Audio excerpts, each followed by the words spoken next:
Inilah 9 alasan mengapa Anda dapat mengharapkan Tuhan melakukan mujizat dalam hidup Anda. Yang pertama, jawab Yesus, katamu, jika engkau dapat, tidak ada yang mustahil bagi orang yang percaya. Markus 9 ayat 23. Yang kedua, aku berkata kepadamu, sesungguhnya barang siapa percaya kepadaku, ia akan melakukan juga pekerjaan-pekerjaan yang aku lakukan, bahkan pekerjaan-pekerjaan yang lebih besar daripada itu, sebab aku pergi kepada Bapa.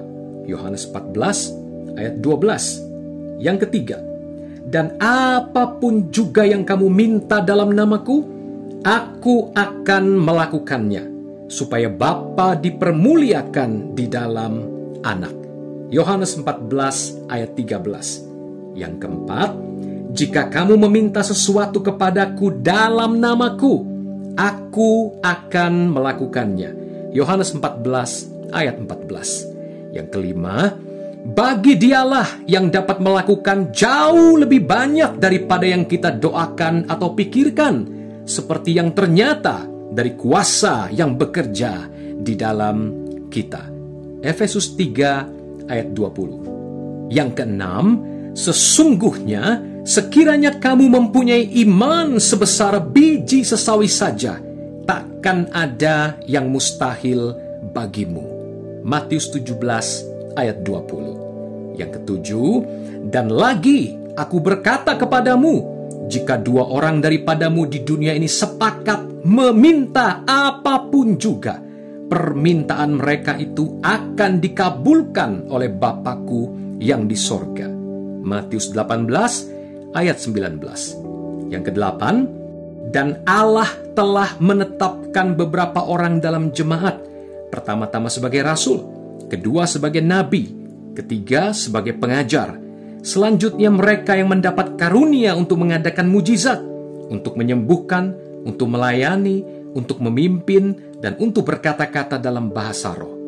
1 Korintus 12 ayat 28. Yang kesembilan, sebab kepada yang seorang roh memberikan karunia untuk berkata-kata dengan hikmat, dan kepada yang lain roh yang sama memberikan karunia berkata-kata dengan pengetahuan.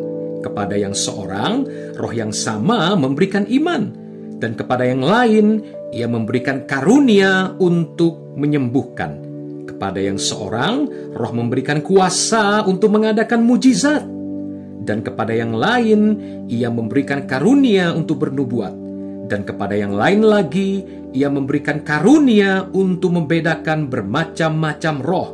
Kepada yang seorang, ia memberikan karunia untuk berkata-kata dengan bahasa roh. Dan kepada yang lain, ia memberikan karunia untuk menafsirkan bahasa roh itu. 1 Korintus 12 ayat 8-10. Saat Anda bertindak berdasarkan ayat-ayat ini, Anda bisa mengharapkan Roh Kudus melayani mujizat kesembuhan, penyediaan, keuangan, campur tangan, kelepasan, dan keselamatan jiwa-jiwa.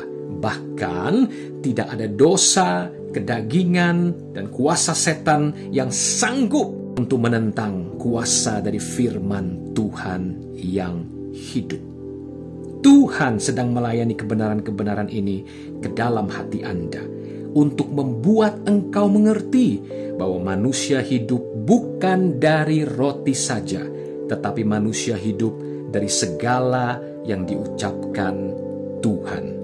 Ulangan 8 ayat 3. Karena itu, pelajari, baca sungguh-sungguh, renungkan dalam-dalam, ucapkan berulang-ulang, percayai dengan sepenuh hati, dan taati.